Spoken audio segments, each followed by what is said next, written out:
Irashaimase! Hello and welcome to Fitaris' Kitchen. I'm your host, Chef Fitaris. It's time once again for Shoot 'em Up Saturday, and on the menu this Saturday, we have Habroxia 2, an awesome sequel to one of my recent favorites. What kind of taste will it have? Let's get cooking and find out. From developer Lilymo Games, Habroxia 2 released in early February of 2021. It's available for the PC, the Xbox One, the Nintendo Switch, the PlayStation Vita, and the PlayStation 4, which is the version we're looking at today. So before I go any further, I just want to say I think it's awesome to see the Vita still supported in the year 2021. If you're interested in picking up physical copies of this game, I believe there are Vita and PlayStation 4 versions from the publisher East Asia Soft, so if you want to get those, definitely look that up. So this is a direct sequel to Habroxia, which came out in September of 2019.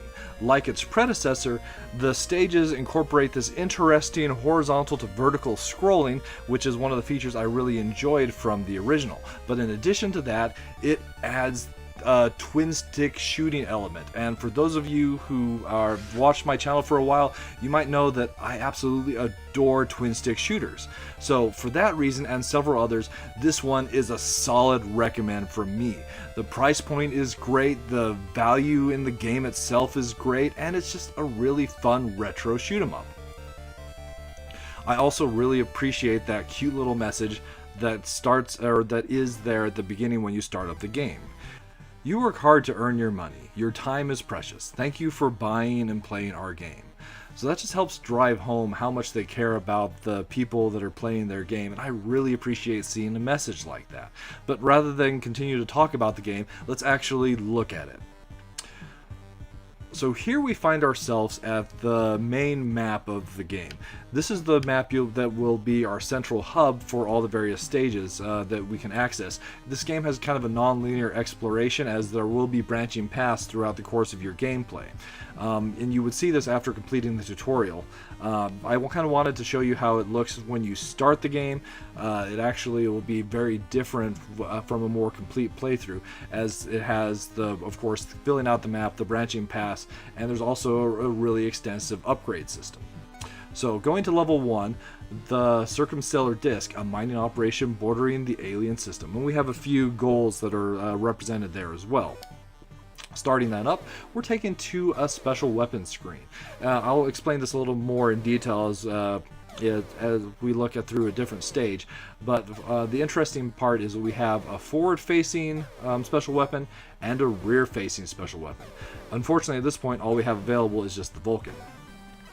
Starting the stage, as you see here, it's a horizontal scrolling stage, at least initially. Unlike the original Habroxia, as I mentioned, we have twin stick shooting style of play. Rather than just a forward firing gun, we can aim with the right analog stick all the way around the ship, which makes for some interesting strategy. Whereas in Habroxia 1 you had your forward firing gun, as well as one that could fire both above and below the ship. So I definitely appreciate this system a little bit more, as I think it makes things a bit more dynamic with what we can do. It also, I feel, kind of makes it a bit more dynamic with the way that the developers can place the enemies throughout the course of the stage, making for some more interesting stage design, though for the most part it is fairly basic. So in addition to our shooting, we have a few features. So there are special weapons that we'll be picking up, or rather items that we'll be picking up throughout the course of a stage. There are 4 total. There's the shield, which I've previously got. This orb, which puts these 2 orbs which will defend us. Laser, which is, or rather laser burst, which provides for this really awesome powerful laser in front of the ship. And then also the bomb, which will be this bomb or set of bombs that hits the entire screen. In addition to that, there are a couple other power-ups that we can pick up. Okay, sweet, here's the bomb, so I'll be able to show that off here in a little bit. That's the way the bomb looks, but unfortunately when you pick up a power-up, you lose or the power-up that was previously there if you haven't used it. There's also these hearts, which will increase our health, and there's this icon here which increases our boost. So the boost is actually really awesome, as not only are we invulnerable while using the boost, but it has the added benefit of increasing the scroll rate of the stage. It's interesting enough that I was thinking, would it be possible to make this game kind of a speedrun incorporating the boost? Unfortunately, there's a problem with that, and the only way to refill your boost meter is to pick up those boost power-ups, and that is entirely random how they drop, so it's not really feasible to make it a speedrun. So here we find ourselves with our boss Sith, Guardian of the Ore. So one thing that's really interesting trivia-wise about the boss names is they all come from Norse mythology, where the game has a total of 20 unique bosses. It's pretty neat to see just that or a bit of trivia that, put to use. So one thing I have not talked about yet is the special weapon system. So we have both the forward firing and the rear firing special weapon, and those are indicated in that indicator right here in the top middle of the screen, right below the boss's health bar at this point. So we can fire that forward with our right bump, or backward with our left bump. And then once we fire it, there's a meter that fills up in the middle. 3 different clicks. You might possibly hear the audio cue for that. As it fills up, it becomes more powerful. We can fire it when there's 1 bar, but it's significantly weaker than when it's 3 bars. And that's a really neat little system. The last little bit to talk about as far as the systems are concerned is our health. So as I was mentioning, there are health pickups. Rather than lives, we just have that health or shield meter. And should that ever hit 0, we'll get a game over. However, it is possible to increase your life past the maximum, and by picking up new power-ups, and those power-ups will increase our life total for the particular stage. So that's a really neat little feature there.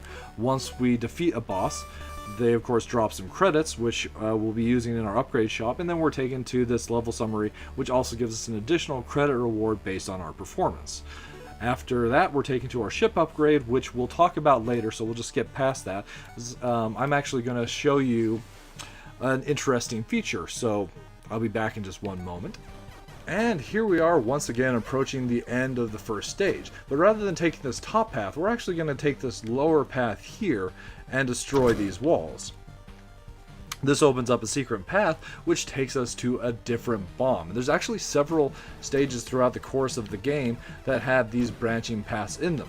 So they take us to a different part of the stage, a different boss, and ultimately will branch off and take us to a different stage, or we'll open up different stages afterwards at the world map. So here our boss is Thor, the Asteroid Destroyer. I have to be careful with this guy as he likes to charge in at us. So I picked up a bomb power-up. Let's see. It dealt a fair bit of damage, but it could be better. So really, when it comes to being able to deal efficient damage to the bosses, there's actually a couple different ways we can do that. Our special weapon, if you have boost, it's actually really effective to boost through enemies, as that deals a ton of damage. Though, there was a problem with where I destroyed the particular boss Thor there. I destroyed him on the very left of the screen, so all the credits he dropped ended up falling off the screen. It's a little disappointing, but we'll get through. And that is the way that the game ultimately chooses to branch things out. So now you see here, after stage 1, we have 2 different stages we can go to, level 2A and level 2B. So that's how the game starts. And this is how it looks once you've completed all the stages. There are these several branching paths that come out, and ultimately ending in these 5 boss battles here, and then ultimately one final boss battle. So I really just love how everything fills out, and it kind of feels almost Star Fox-esque the way that it branches through there. I really do appreciate that. In addition to that, this ship is not fully upgraded, but we've got quite a bit of upgrades. So if you're at the map, you can access the upgrade menu by going to the space station over here, and we can see which upgrades we've got. So they include additional health, special weapon shot power, just base shot power, shot spread, the fire rate, the pickup magnet, so that'll draw the pickups into the ship, and then you can upgrade the various special pickups we can get as well: the bomb, the laser blast, the shield, and the orbitals. You can also increase your boost as well as the effectiveness of the boost itself. So of course, your best bet when you're starting it would be to increase your shot power and specifically your shot spread, as that really helps deal a significantly more damage to the enemies. So let's pick a stage to have a look at to see how things look when we're a little more powerful. We'll pick the Proving Grounds, and I can show off the special weapons. So in addition to your Vulcan, we have several other special weapons that are unlocked throughout the course. There's the homing here. Of course, you can't see it in this screen, but it will home in on enemies. That one's actually a great one to have on the rear facing, as even the rear facing ones will still home in on enemies in front of you. There's the scatter, which is so in its effectiveness. I feel like it spreads out a little bit too much, that unless you're at really close range, it's not going to deal enough damage to be useful. The wave, so I expected the wave to actually pass through enemies, but it doesn't. As it says here, it just blocks incoming damage, which is useful, and it also can be offensive. These rockets are also homing, so it's kind of a question of which homing you want to use. They're more powerful than the other homing, but at the same time, they can't home as well. The cutter is just a short range, like melee attack, a little bit too short range to be used. The bomb is probably your most powerful special weapon, but it's really slow. So great situationally, but you have to pick and choose your times you want to use it. And last, there's the laser. Oh, no, wait, there's one more. The laser is my favorite. It's short range, but it has a greater range than the melee, and it's just really effective at both protecting your ship as well as dealing damage. And then last, the orb. The orb is interesting. It fires out this V pattern from the ship, and there's really not going to be, where we already have twin stick control of our firing, it's not useful to use a weapon like this. So we're going to pick laser for the front, and as I mentioned, we're going to try using homing for the back, and we're going to go with this setup. Proving Grounds. So this is a stage that starts off with us going vertical scroll. So I actually really appreciate that, as there's not enough games that kind of experiment with a widescreen vertical scroll, and there's partial reason for that, as it can be difficult to kind of cover the space, but with good game design, I think that can be mitigated and quite enjoyable. This also gives us a chance to talk a little bit about the game scoring. So each enemy has a default score, and then as you increase your combo, each enemy's point value will be increased by 5. So one thing that's really neat as well is there are those objectives for each stage.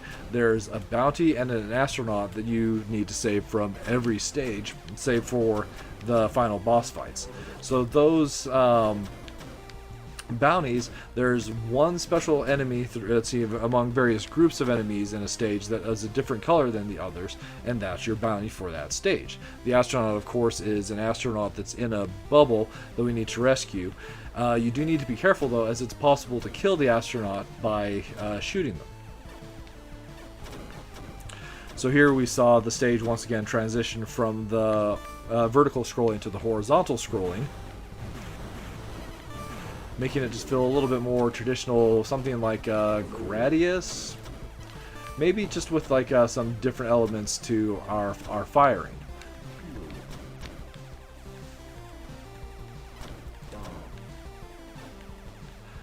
And that's basically the bulk of the systems and what you can expect to find in Habroxia 2. Oops, I accidentally shot. Oh, that's not like a trophy I wanted to see. I accidentally shot the astronaut and got the No Compassion trophy. So here, it looks like we have a branching path that we can take, up or down, to pick which boss we're after. We'll take the lower path here. So unfortunately, without any boost, it's not possible to dodge or to smash through all the enemy, or rather all the debris that sometimes is in front of us. So here we find ourselves against this particular boss. This one's relatively straightforward, and as you can see, with this being fully powered up, we basically just like melt bosses when we're playing the base game. But fear not, they actually have something to mitigate that problem. So we made short work of the boss and indeed the whole stage, and we move on. One thing I do want to say, I just love that transition where we end the stage by zooming out that way. It's kind of like the whole warp idea. Once again, we're going to skip the buying, and once you've completed the game, these options over here light up, which are really exciting. So you've got a new game plus, which will take you to a more difficult version of the stages. So even if your ship is fully powered up, these stages are still going to be a challenge. There's also a really fun boss rush mode where you face all the bosses in the game, and then you face their hard mode, or rather the new game plus versions as well. And lastly, there's the boost rush mode, which is this neat mode that basically has us using the boost like 100% of the time. So we're just blasting through, destroying obstacles while avoiding the walls. And for this, the goal is just to make it to the end of the stage. That's something that's really neat and makes me want to be able to use the boost even more than we could in the game itself. So that brings me to my minus flavors and plus flavors for this game. So one of the minus flavors I do have, and I don't have many, I actually really love this game, so I highly, highly, highly recommend it. It's got an incredible taste, and I think it will fit and satisfy a lot of retro shoot 'em up fans. But I wish that the boost behaved more like it did in the original Habroxia, where it, after you used it, it refreshed over time, rather than requiring power-ups to refill your boost gauge.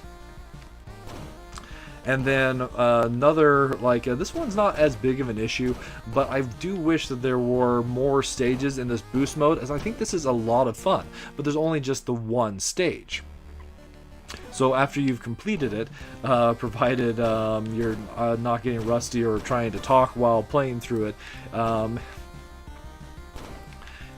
there's not really a whole lot of reason to revisit this mode, which is disappointing, as I think this is pretty neat. And lastly, so you've got a great scoring system. You've got modes like this boost mode and the boss rush. One thing the game is missing is online leaderboards. I feel like that could add so much to the replayability of the game, where you can just keep on challenging these over and over again to get higher scores to place higher on a leaderboard. But on the plus flavors, so I really, really love the upgrade system that's present in this game. The ability to increase all those various ship stats, your shots going from the weak 2 twin shot all the way up to that massive 5-shot wave that we're firing at the enemies.